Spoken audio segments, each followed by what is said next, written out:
J'aurais gagné maintenant. Oui, alors si vous voulez, mon discours, ça va être de dire qu'il faut qu'on creuse l'écart.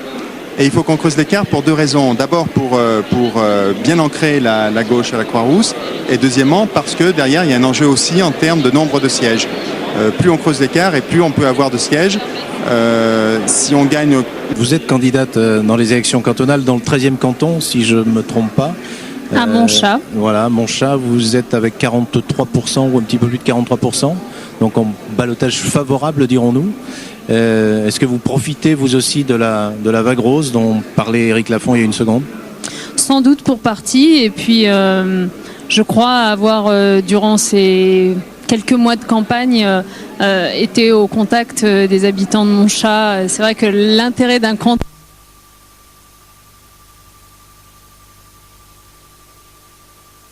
tour dimanche prochain.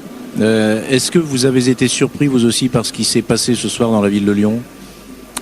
J'ai été, oui, surprise et même émue, très franchement, parce qu'on s'attendait évidemment à avoir de bons résultats. Je crois que les sondages nous l'avaient suffisamment prédit ces dernières semaines, mais je crois que les résultats ont dépassé largement nos espérances et qu'il s'agit là, avec 6 arrondissements qui sont passés dès le premier tour, d'un véritable plébiscite que l'on doit à la fois au bilan évidemment très bon de Gérard Collomb et à ses réalisations de ces dernières années.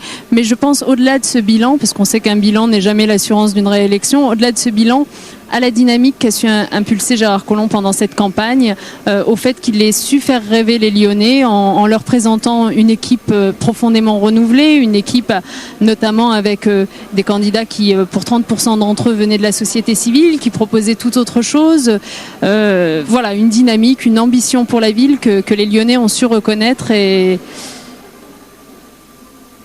à laquelle ils ont adhéré. Voilà, il ne trouve plus ces mots. Non, je suis très émue, franchement. C'est une belle preuve de confiance ce soir. Une question de Jean-Pierre Haché. Je signale juste que on va la voir dans quelques instants, mais Michel Mercier, le président du Conseil général, donc Éric Lafont, vous allez rester avec nous, est arrivé dans les salons de la préfecture. Il va nous rejoindre dans une seconde sur le plateau de TLM. Jean-Pierre. Oui, on entendra bien sûr évidemment avec beaucoup d'intérêt sa réaction.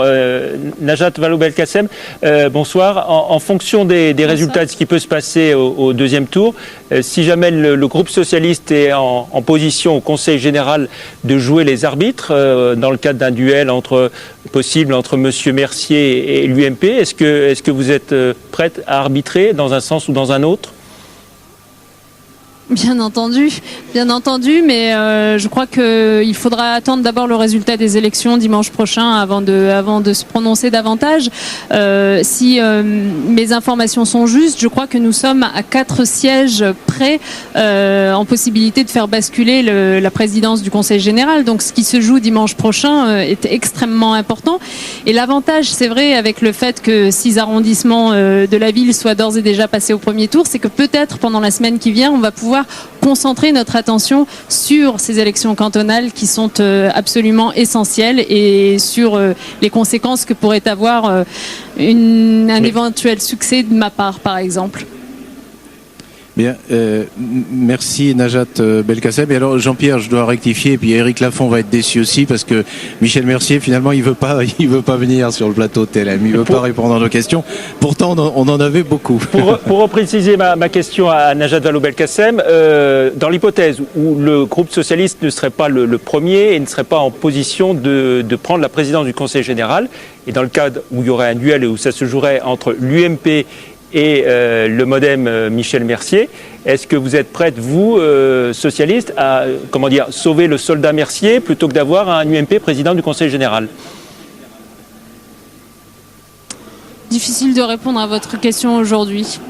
On avisera, on essaiera de faire au mieux pour que, je crois que ça a été mon mot d'ordre pendant toute cette campagne, pour que la ville de Lyon et le Conseil général puissent travailler la main dans la main pour faire avancer les dossiers. Après, que ce soit Michel Mercier qui en soit le président ou un autre, moi je préfère rêver dès maintenant à la possibilité d'une présidence socialiste au Conseil général du Rhône.